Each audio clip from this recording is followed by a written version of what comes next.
Hey guys, welcome to my channel Learn with Aditi. I am going to start a series of class 10th mathematics as per the NCERT syllabus here. And this is Aditi. And we will discuss about chapter 1 real numbers here. Okay, तो इसको मैंने दो part में divide कर दिया है, ठीक, कि वीडियो ज़्यादा लंबा ना हो और आप लोग का टाइम ना वेस्ट हो ज़्यादा। और इसके लिए मैंने वीडियो पॉज कर करके नोट्स पूरे लिख दिए हैं बीच बीच में। आप सारे नोट्स वीडियो पॉज करके स्क्रीनशॉट ले लीजिएगा सबका, ठीक।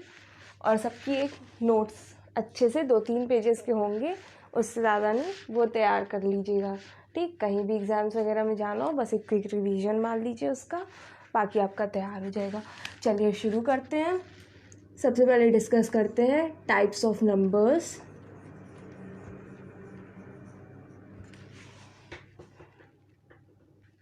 हाँ, तो नंबर्स देखिए आप लोग।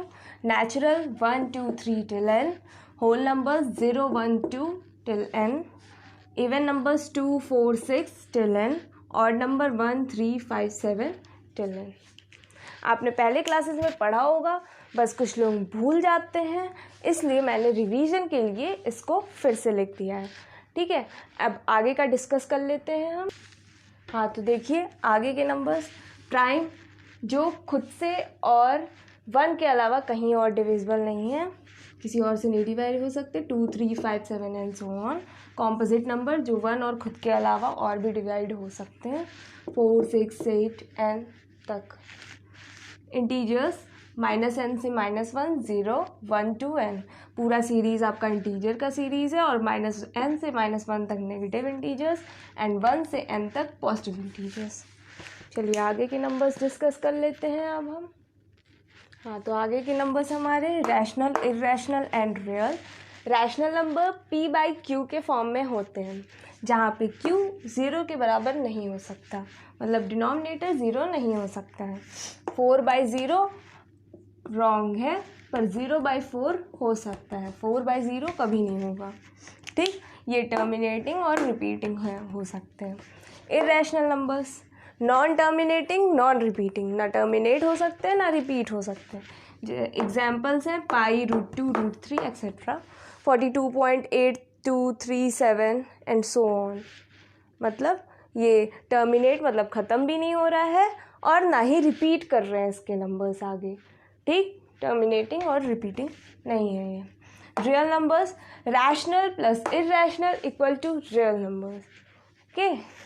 तो अब एक फ्लो चार्ट बना लेते हैं रियल नंबर्स का, बस एक ऐसे समझने के लिए, ठीक। हाँ, तो देखिए अब रियल नंबर्स, ठीक। रियल नंबर्स का एक फ्लो चार्ट ऐसे ही बना दिया समझने के लिए। रियल नंबर्स रैशनल और इरेशनल में, ठीक है, रैशनल और इरेशनल से रियल नंबर्स बनते हैं। और रैशनल किससे बनते हैं? Fractions and integers, fractions and integers. और इंटीजर्स किससे बनते हैं? Negative and whole number integer. और होल नंबर किससे बनते हैं? 0 plus natural numbers, whole numbers होते हैं। ये फ्लो चार्ट ऐसे नोट कर दीजिए समझने के लिए, ऐसे ही। फिर आगे हम इसके पढ़ते हैं।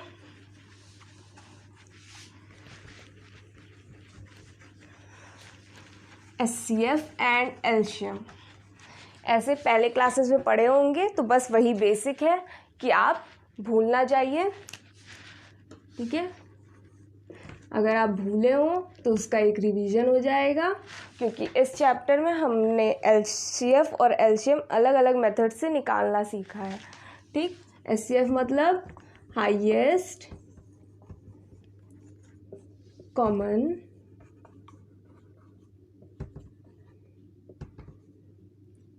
फैक्टर।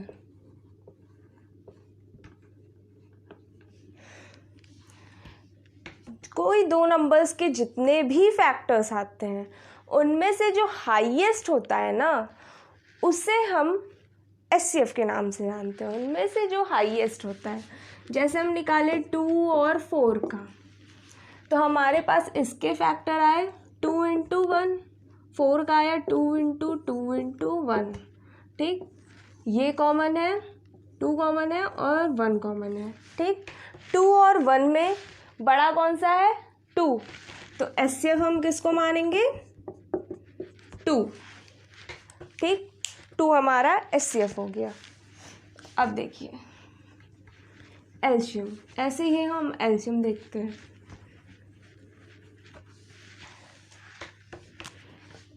एल्शियम मतलब क्या होता है? Least common multiple.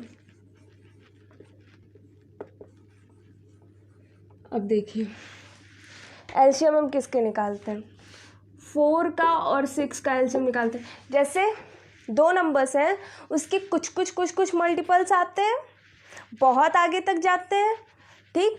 उनमें से जो कॉमन होते हैं और सबसे छोटे वाले होते हैं, सबसे छोटे और कॉमन, उन्हें हम एल्शियम मानते हैं। 4 और 6 के मल्टीपल्स, 4 के मल्टीपल्स देखिए 8,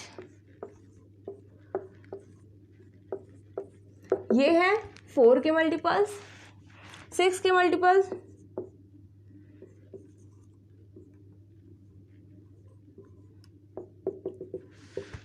ठीक। अब इनमें से कॉमन कौन से हैं? 12 सबसे पहला कॉमन। इसके बाद आगे भी कुछ कॉमन मिलेंगे, बट अभी तक के लिए 12 सबसे छोटा है ना 12, इसके आगे तो कोई नहीं है इसका मल्टीपल। तो एल्शियम 4 और 6 का हो जाएगा आपका 12। ये है आपका एल्शियम। ऐसे एक बेसिक। अब देखिए हम आगे का टॉपिक डिस्कस करते हैं, जो है Euclid's division lemma. Euclid's division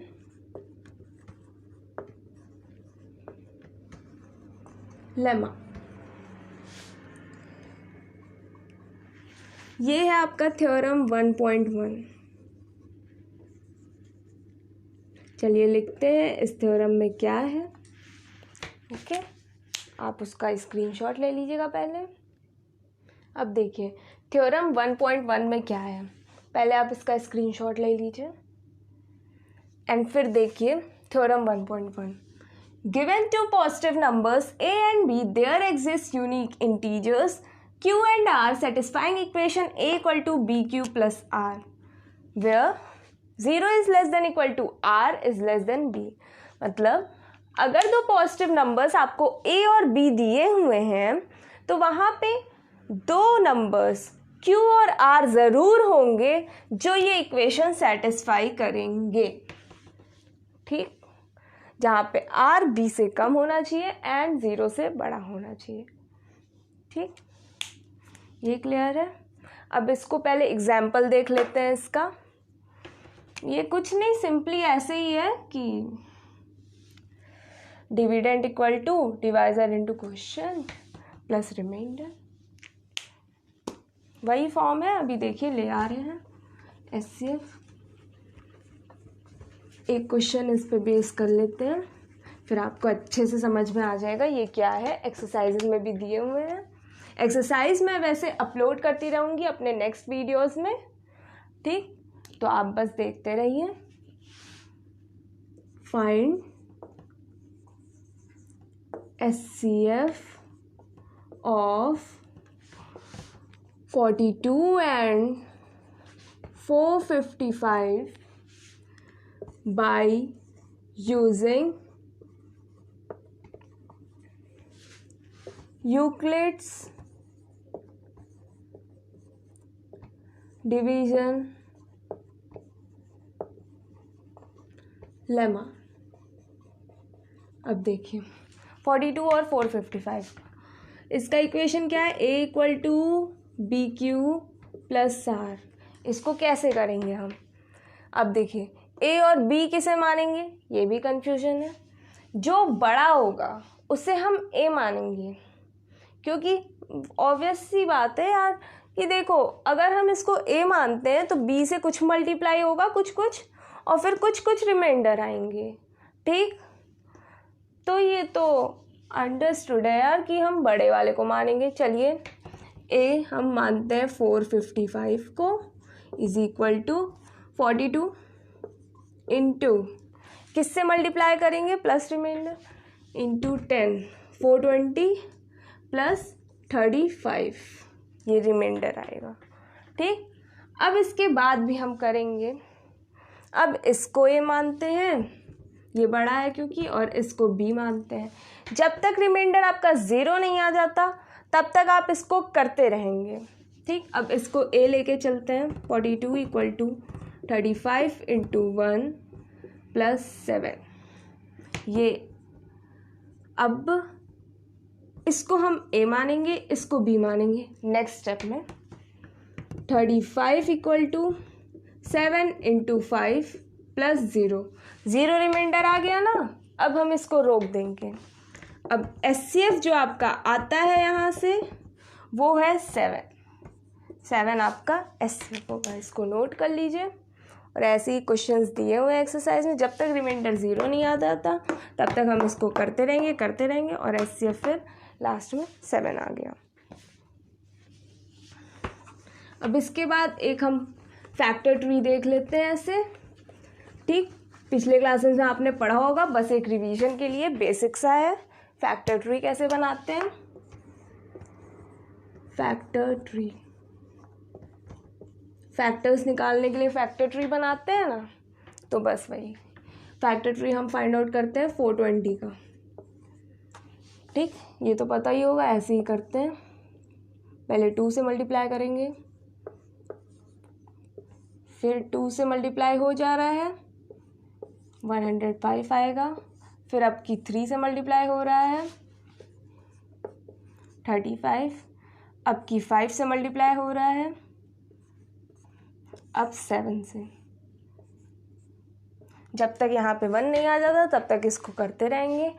अब ये जो है आपके फैक्टर्स हैं, इंटू 1 भी फैक्टर्स आपके क्या हुए, 2 into 2 into 3 to 5 into 7 into 1, ये आपके फैक्टर्स हुए 420 के। ठीक, 420 के आपके ये सब फैक्टर्स हुए। ये है एक फैक्टर ट्री। अब नेक्स्ट टॉपिक आपका है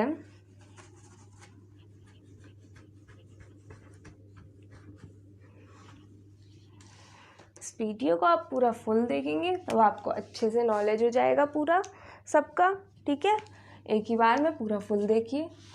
फंडामेंटल थ्योरम ऑफ अरिथमेटिक।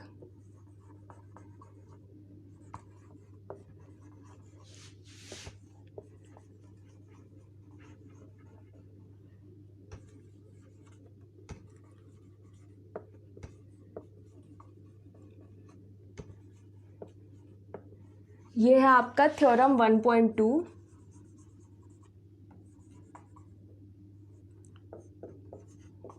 अब देखिए इस थ्योरम में क्या है। तो ये है आपका theorem 1.2। Every composite number can be expressed or factorized as a product of primes. This is also called prime factorization method. मतलब कि हर एक कॉम्पोजिट नंबर उसके प्रोडक्ट प्राइम्स के थ्रू एक्सप्रेस किया जा सकता है। ठीक है, तो प्राइम्स के प्रोडक्ट के थ्रू उसे एक्सप्रेस कर सकते हैं हर कॉम्पोजिट नंबर को। ठीक, अब इस मेथड से देखिए एचसीएफ और एलसीएम कैसे फाइंड आउट करेंगे।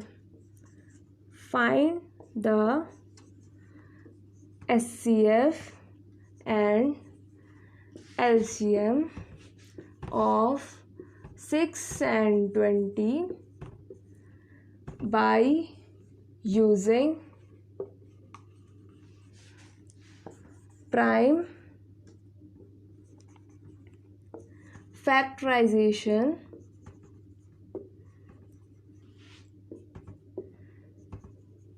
method। मतलब हर कॉम्पोजिट नंबर को प्राइम फैक्टर्स के थ्रू किया जा सकता है एक्सप्रेस। तो देखिए 6 और 20 के कैसे करते हैं। 6 कैसे होगा 2 इंटू 3, 20 कैसे होगा 2 इंटू 2 इंटू 5। ठीक, ऐसे हम इसको करेंगे। इसमें कॉमन क्या है? 2, बाकी कोई कॉमन नहीं है। तो HCF इसका आपका आएगा, HCF तो आपका 2 ही आएगा क्योंकि हाईएस्ट कॉमन फैक्टर इसमें आपका 2 है, तो HCF आपका 2 आएगा। एलसीएम देखिए इसमें कैसे निकालते हैं। जो एक कॉमन है दोनों में उसको एक बार लिखेंगे और बाकी सबको एक एक बार लिख देंगे। ठीक, कॉमन सिर्फ 2 है तो 2 को एक बार लिखे, फिर बाकी पहले लाइन में देखते हैं 3, दूसरे लाइन में 2 × 5 कितना आ रहा है टोटल? 5 2 = 10, 10 3 = 30, 30 2 = 60। तो एलसीएम आपका इसका आएगा 60। ठीक, अब बाकी ये पार्ट आपका ख़त्म होता है। इसके आगे मैं आपका सेकंड पार्ट भी बनाऊंगी, उसे आप देख लीजिएगा। अभी इतने का आप और एक्सरसाइजेस मैं आगे अपलोड करते रहूँगी। इसको पहले आप अच्छे से रिवाइज़ कर लीजिए, इसको अच्छे से आप देख लीजिएगा, फिर आप सेकंड पार्ट भी वॉच करिएगा, उसके बाद आप एक्सरसाइजेस करिएगा, मैं अपलोड कर दूँगी। ठीक, और इस चैनल को सब्सक्राइब करना मत भूलिएगा। मेरी लेटेस्ट वीडियोस और अपडेट्स आते रहेंगे, आपको हमेशा मिलते रहेंगे इस चैनल पे। और आपको कोई भी डाउट हो बस कमेंट सेक्शन में कर दीजिएगा मुझे। ठीक है, इसी के साथ मैं आपसे अलविदा लेना चाहती हूँ। Okay, thanks for watching.